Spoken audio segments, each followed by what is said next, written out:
Rakkoon adda bilisummaa Oromoo gaadee guddina isaa qancarsaa ture qaamuma rakkoo faallessa keessaati. Yaadii irraa jalaa fi wal cina deemaa ture. Fakkeenyaaf Leencoo Lataa ittaanaa hayyuree adda bilisummaa Oromoo duraanii ani adda bilisummaa Oromoo keessatti yaada bicootaa iddoo isaan ture jedhee himata.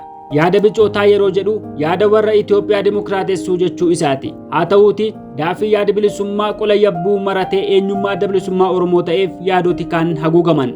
Yeroo dheeraaf munyuuqaa turanii booda keessa mataa ol qabatan. Tibba ce'umsaa fi isa booda haala walxaxaan adda bilisummaa Oromoo keessatti dhalate bu'aa wal riga yaadota kanaa ta'uutu himama. Tarkaanfiin osoo irratti hin mari'atamin, irratti osoo wal hin ta'in yookaan wayyabii irratti walii hin galiin fudhatamu. Fakkeenyaaf jarjartiin waraana bilisummaa Oromoo mooraatti galchuu, gaaga'ama qaqqabeef ammoo gaafatama fudhachuu diduu yookaan hoggansi badii walitti qabachuu yaaluu. Hoggansi akka feetee ta'e kaayyoo naamusaa dhaabaaf abboomamuu diduu, akka feetummaa keessatti kaayyoo irraa maquun wal ciicachuu kanneen kana fakkaataan dhaaba keessatti goolii uume sabatiinsa dhorkuun mirkana.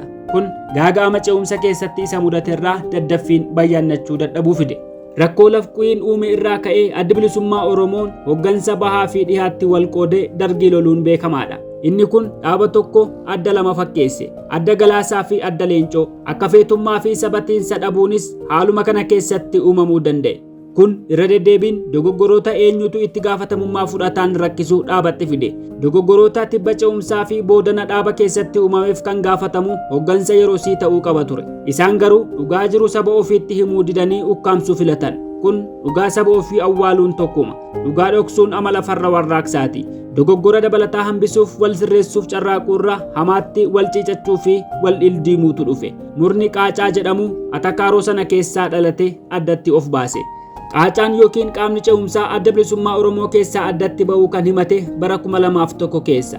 Mataa qaacaa ta'anii warra bahan keessaa hayyuree adda bilisummaa Oromoo duraanii Galaasaa Dilboo haa fudhannu. Galaasaan sababa dhuunfaa himatee hoggansarraa akka kaafamuuf bara 1999 xalayaa iyyannoo dhiyeeffatee ture. Sanarra dhaabbatame gumiin sabaa adda bilisummaa Oromoo akka sirnaatti taa'ee dhimma isaa irratti mari'atee hoggansarraa isa kaase. Daawud Ibsaa yeroo hayyuree adda bilisummaa Oromoo jedhamee bakka buufame. Galaasaan bara 1980 hanga bara 1999tti hoggana olaanaa adda bilisummaa Oromoo ta'uun beekama. Innaa dhumaatisuu kanneessaan bara 1980 shinnigaatti hoggantoota adda bilisummaa Oromoo irra ga'u dhaaba kichuutti balaan faca'uu qunname muxxuurratee kan dandamachiise isa. Daafii kana yaa seenaa qabsoo bilisummaa Oromoo keessatti akka addaatti yaadatama.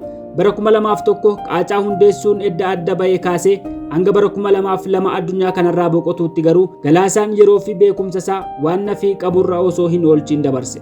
Komiin karaa qaacaa dhiyaate haala itti Galaasaa Dilboo aangoorraa kaafame sirrii hin turre kan jedhu ture. Kanaaf korri sabaa taa'ee hoogganaa haaraa akka filatuuf waamicha dhiyeesse. Ammoo kora sadaffaa bara 2004 Asmaraatti taa'amee hirmaachuu didee beekamtii dhorkate.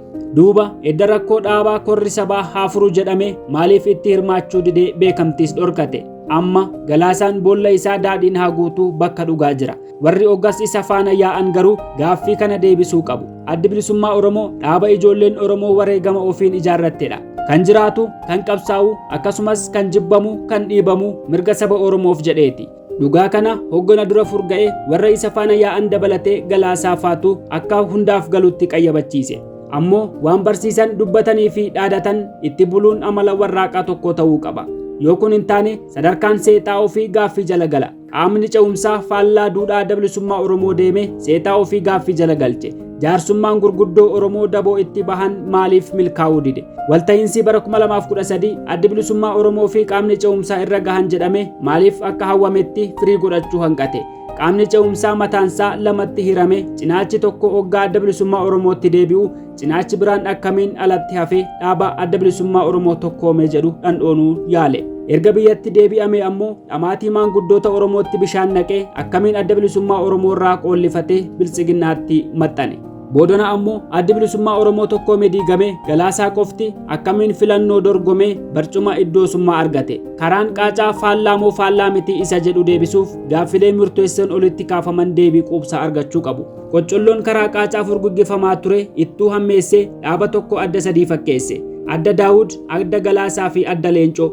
Masaanuun waliin faarsituuf isa xiqqeessu yoo ta'e malee Daawud bara rakkinaatti adda bilisummaa Oromoo dhabamarraa baraaree dandamachiisuu keessatti dirqama irraa eegamu bahateera.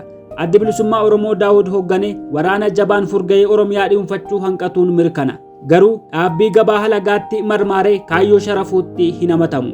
Hanga dhumaatti cichee duudhaa qabsoo ganamaa dhaloota haaraa dhaalchisuu yaaleera. Faallaa kana Galaasaa fi Leencoon irbuu ganamaa irra tarkaanfatanii duubatti sigigaataa dhumarratti mootummaa impaayiraatti maxxanuun Daawud uleen dha'ichaa irra bu'aa tureef dhugaa galcha. Ibsaa guutamaa kitaaba isaa hidhaa seexaa jedhu keessatti qabxii muraasa tuttuquu yaaleera. Ofaan ibsaa Leencoo tumatee Galaasaa qusata. Ibsaan qaama ce'umsaatti maqaa dhahama. Kanaaf Galaasaa qusate fakkaata. Oromoon dhugaan ilmoo waaqaatii jedha. Gurguddoon Oromoo osoo hin hambisiin yoo dhugaa himan dhaloota ittaanuuf tola.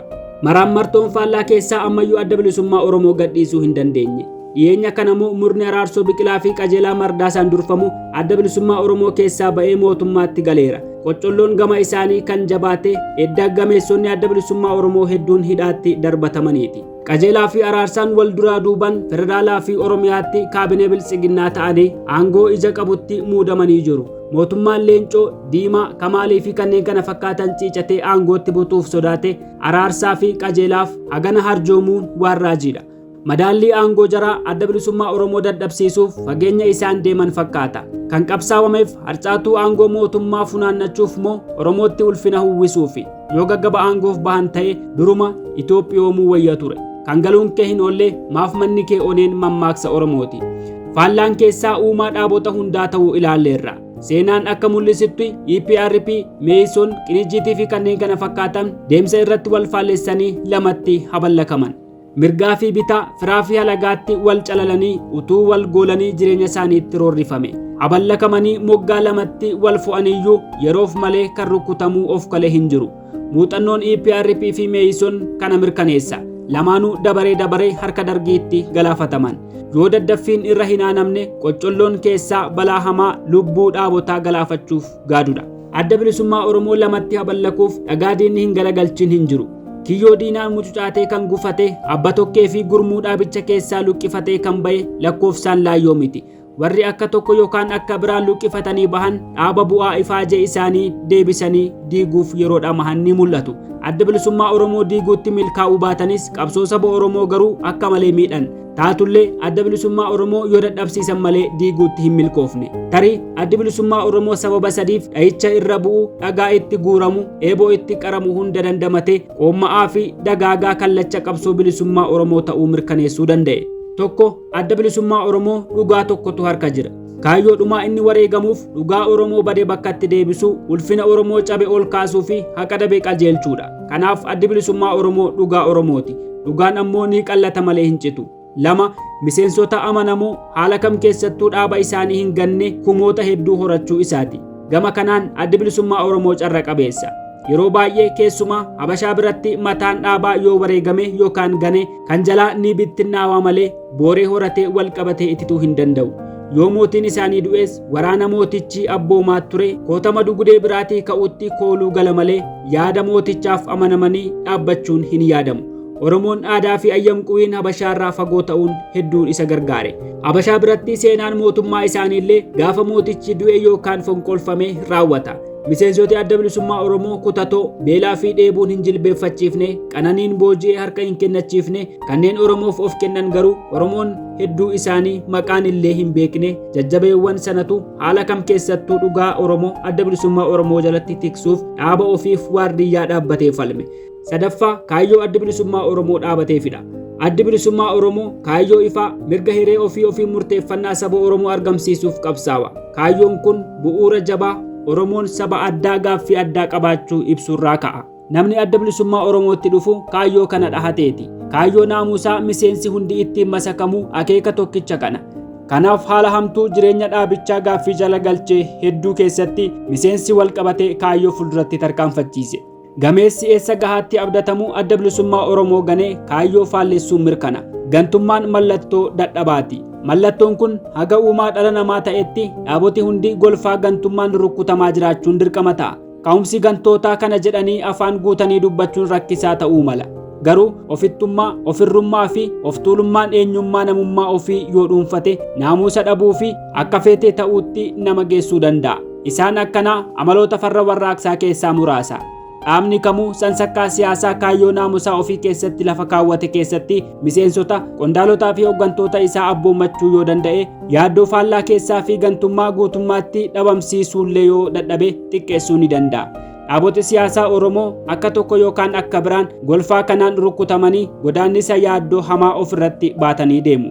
Dhukkubni itti deddeebi'ee nagooma isaanii goolu kun dhumarratti lubbuu isaanii akka hin galaafanneef kan darberraa baratanii of eeggannoo jabeessuu qabu. Kanaachi ofumaan of gaadi'anii alagaa jireenya ofiitti roorrisuu dabaluu ta'a.